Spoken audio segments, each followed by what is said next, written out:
what he said still was very helpful. He told me once how he learned to make reeds.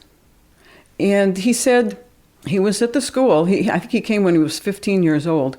He was at Curtis, and he had a lesson the next day, and he didn't ever read.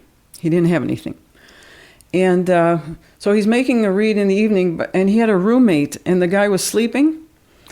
And so he was playing very, very quietly on this reed. And he put something away. He put it away, and he said he thought it would play. And the next morning when he took it out, it was really good. It played very well. And he told me that's how he learned how to make reeds.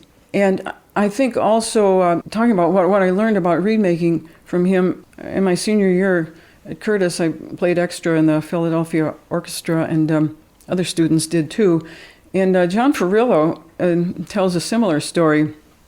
He tells on your interview with him about Mr. Delancey playing on a reed. And well, he asked him, and I asked him too, when I was playing it. It was at the Academy of Music, and it was intermission at the rehearsal, and I said, Mr. Delancey, could I try your reed?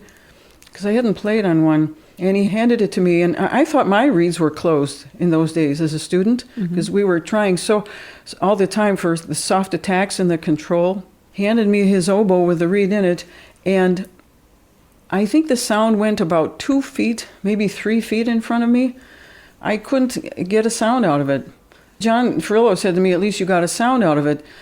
And John Ferrillo said that he asked him, Mr. Delancey, how are you getting such a huge sound out of this closed reed? And he said to John, by putting this much pressure on it, and I think he touched his hand, and he barely touched it. So he was just letting the reed vibrate. Some of his comments were very good. And then he would scrape my reed occasionally if I was complaining in a lesson, and he didn't want to complain too much. But he did scrape it, and what I can say is he would scrape for sound up the very sides of the tip, and for control he would scrape in the back. And he would give me the reed after he scraped in the back, and gee, it just felt really good. And I'd go home and try it, and it just didn't work. And I was wondering, what did he do? And I think, looking back on it, I think maybe he was digging in a little bit more in the back of the scrape. It just seemed to bring the whole reed into focus. And once I asked him, and many years later, I asked him, what was your gauge when you were playing in the orchestra? And he said it was 58 in the middle and almost 50 on the sides. So he would make insightful comments that were really helpful, even though we didn't sit down and make reeds. He didn't make the actual reeds with us. And when he scraped out of the back, would he take a lot out of the windows and still leave a spine? He didn't scrape very much. It was enough. Just enough, just the right amount. Wow. When I was at school, I really learned to make reeds from the other students. And David Weber was a little ahead of me in school, and we would all go over to his apartment. He would make reeds. He was very good at it, and he was good with the gouging machines, and we would compare reeds with each other, and that's how I learned how to make reeds. I bet the neighbors really loved that. All those oboes in one room. I guess so. Another thing, I mentioned that it was very helpful to hear my father play the excerpts when I was growing up. When I was in school at Curtis, Mr. Delancey was still in the Philadelphia Orchestra, so I was able to hear him from week to week. Went to the concerts as often as I could, and the school would get tickets, extra tickets, and you could go to the office and get a ticket. And we sat up in the top balcony, and that was very, very inspiring because he had the most beautiful sound on the oboe. And I would listen to the concerts and then go home and think, well, gee, maybe I'd like to try making a reed like that, but it was late, and I didn't think it would be good for the neighbors, and so I didn't do it. But it was very inspiring. It was incredible. He really was getting a huge sound out of those closed reeds. And that you were sitting way in the back, way in the upper balcony, was a true test that reed was filling the hall with sound. I think, of course, he was very much emulating the tabito sound. And I think part of his sound was in his instruments, in the oboes. He had very good oboes, and maybe at least one of them was three different sections from three different oboes.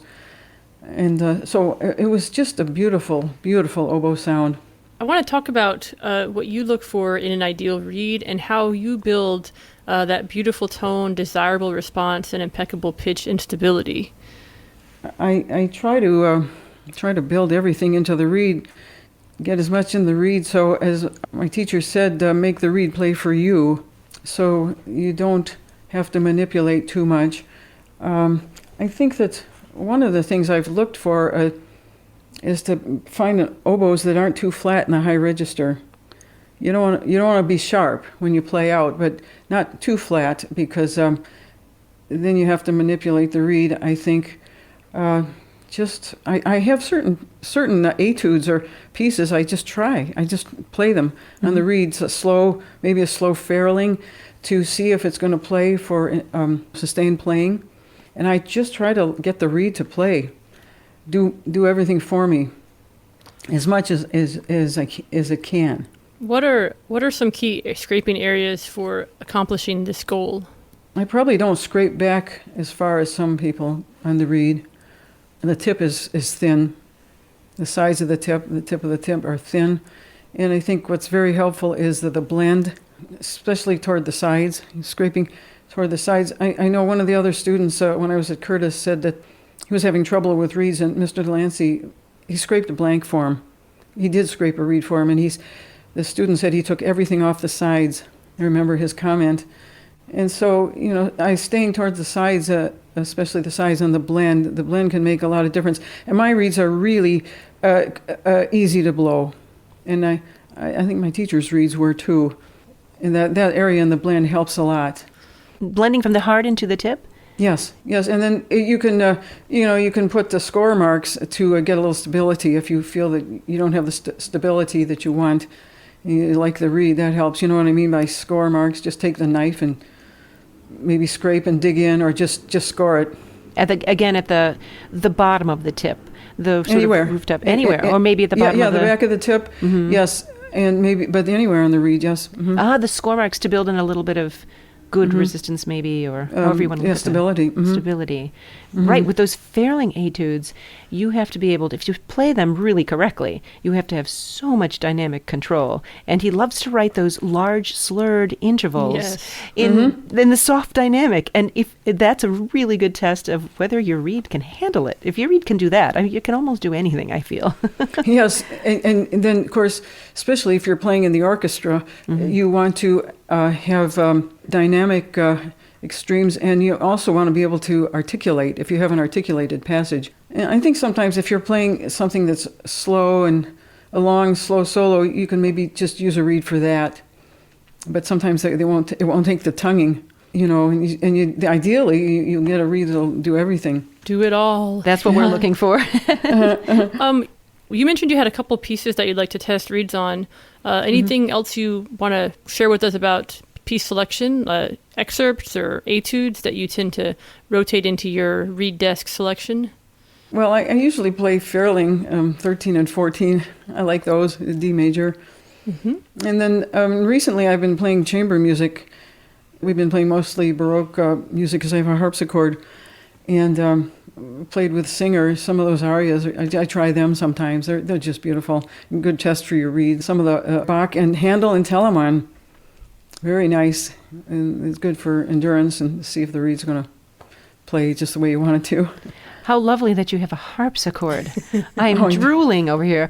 I would love to have my own harpsichord. My mother built it. Really? She built it from a Zuckerman kit in 1977. Mm-hmm. Oh my gosh. Oh, wow. Mm-hmm. And I brought it here from Cleveland, and I did a little restoring. I put in new tuning pins and strings, and my group, which is two oboes, bassoon, and harpsichord, I just pick the harpsichord up from the bass and put it in the back of the SUV and take it to the concerts. It's very nice. Well, can you tell us a little bit more about your setup? The oboe you use, the gouging machine you use, and perhaps your shaper tip and how long you tie your reeds?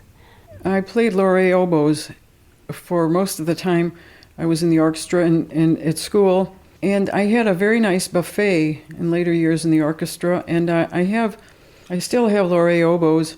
I have a nice Yamaha I've had for about 20 years, and I've used that for chamber music. I think I got a particularly nice one, and the reeds seem to turn out little more quickly on the Yamaha. And how about your gouging machine? Gouging machine, well, I tend to stay with some of my older equipment. I have gouging machines from when I was in school, and I have a gouge that David Weber set up years ago. That still works, and I have an Inno-Lady machine, and I use that too. I think it's good. It's worked out well with any of the oboes, either oboe I have. It's so easy to use, and you don't have to worry about it going out of adjustment. Yes, it's definitely a great addition to our toolbox. Right, it's quick. So I've been using that recently too. Do you have any cane tips that you could share with us today? What are your favorite types of cane? Cane, well, not too hard, not too soft. All I would say is that I remember John Mack talking to me about picking out a piece of tube cane. If you're starting from the beginning, just make sure it isn't warped the wrong way or bent, curved the wrong way. He told me, cut the piece of cane from the tube and put it on your sharpening stone and hold it up to the light. Make sure you can't see any light coming through. Put it on the bark side. And so that's what I do, usually around 10 to 10.5 millimeter diameter. By the way, as oboists, the professional oboists would know, you have to start right at the beginning. With this picking out the piece of tube cane can influence the way the finished reed works. You're right, absolutely. Right, you don't want something warped so that when you tie it on, the sides aren't grabbing. And you don't waste all of that time getting to that point. It's better to sort it out before you have to go through all the shaping and tying. Right, if it isn't going to work out early on, then start over. Just cut your losses. What type of cane do you prefer?